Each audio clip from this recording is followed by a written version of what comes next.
Commencing entry. Greetings. I identify myself as Warrant Officer Rigel, giving testimony regarding report publication of our widely used Mesa platform. I've been protecting and enforcing Orokin law throughout the system for as long as I can remember, and I still haven't acquired a taste for these damn tin suits. We enforcers feel undermined, to say the least, because we've been faithfully continuing the job our fathers and their fathers have been doing for countless star cycles now.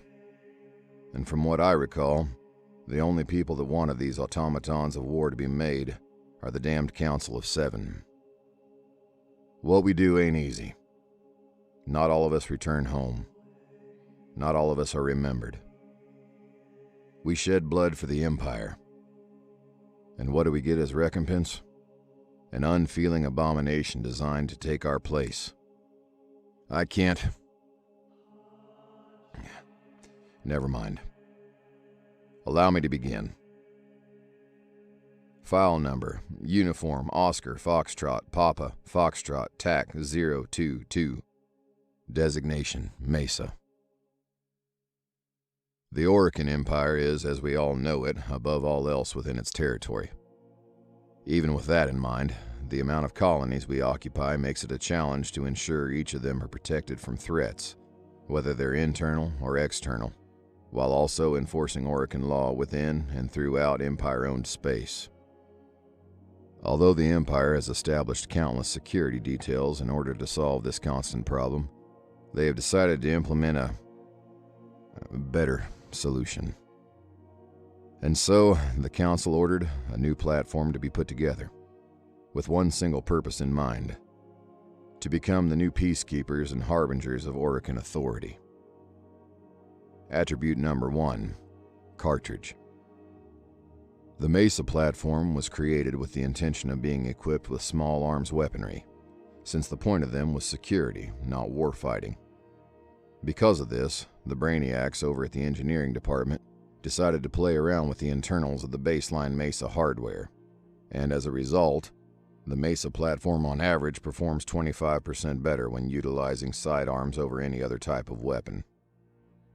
Operators tend to stick to simple weapons, such as pistols, when it comes to making the most out of the Mesa platform, but that doesn't mean there's no variance.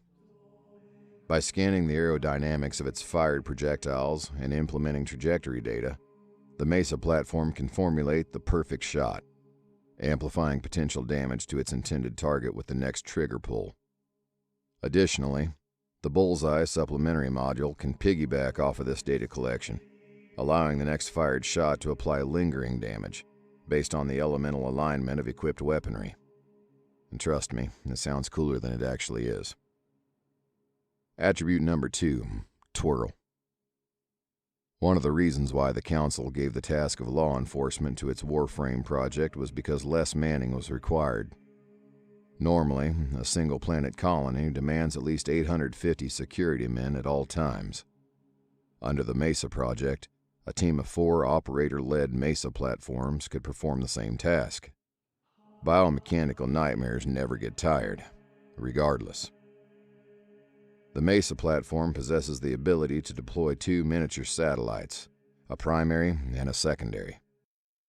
The primary satellite follows and supports the original Mesa by temporarily removing the safety parameters of its arsenal. I should clarify here, the parameters aren't for the safety of the operator, they're for the safety of whatever is unlucky enough to have a Mesa come after them. The primary satellite also protects the original Mesa by traveling to the nearest hostile target and disabling them for a short period every second or so by applying a non-lethal pulse of energy. Enemy weaponry becomes internally warped, and enemy combatants become temporarily confused. Simple, but effective. Meanwhile, the secondary satellite does the same, but for another member of Mesa's active team. Given the benefits it grants for both parties, there's no reason to not have it active when needed. The Flash supplementary module is also available, which allows both the primary and secondary satellites to collect charge based on how many enemies the active Mesa operator has slain. Once the limit has been reached, the next fired projectile will cause the respective satellite to emit a luminous flare, blinding any nearby hostile targets. I must say this is quite handy for those few who consistently have issues with hostiles being too close for comfort. Attribute number 3, Shroud. Protection for the platform itself is always a necessity. With that, the Mesa platform is capable of generating a field of kinetic-resistant plating, which absorbs the force of incoming attacks and substantially reduces potential damage to the platform. When used in combination with the shield module, the plating becomes able to reflect the absorbed damage back onto its respective sources at various angles, causing them to stumble based on where they've been struck. I despise these platforms as my replacement, but even I must concede that this is a nifty trick. Attribute 4, Standoff.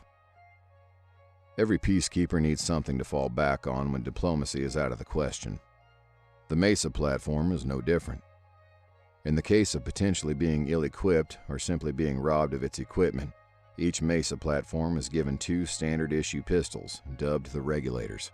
A bit of a sick joke, given that their intended usage was to regulate disorder.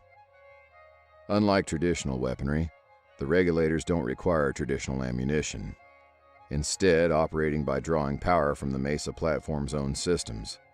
On top of that, just like the Cartridge attribute, the Regulators are capable of collecting projectile data over the course of being used, which allows the Mesa platform to gradually increase its potential damage output over the course of firing the Regulators. It's important to note that because the Regulators draw from the power of the Mesa platform itself, every time the Regulators are in use, the Mesa platform temporarily loses the ability to move for its own safety, because otherwise the energy draw would be too great and could cause an internal system meltdown. So, for the sake of operator safety and balancing the usage of the Mesa platform's power, mobility is lost when the Regulators are in action, unless the Waltz module is activated, which overrides this feature. Operators wishing to make the most of this platform should consider installing the Waltz module in addition to anything that can boost the strength of Mesa's systems, while at the same time keeping power costs at a reasonable level. And so, this concludes my testimony, and my last day as an enforcer. Damn the council. Closing entry.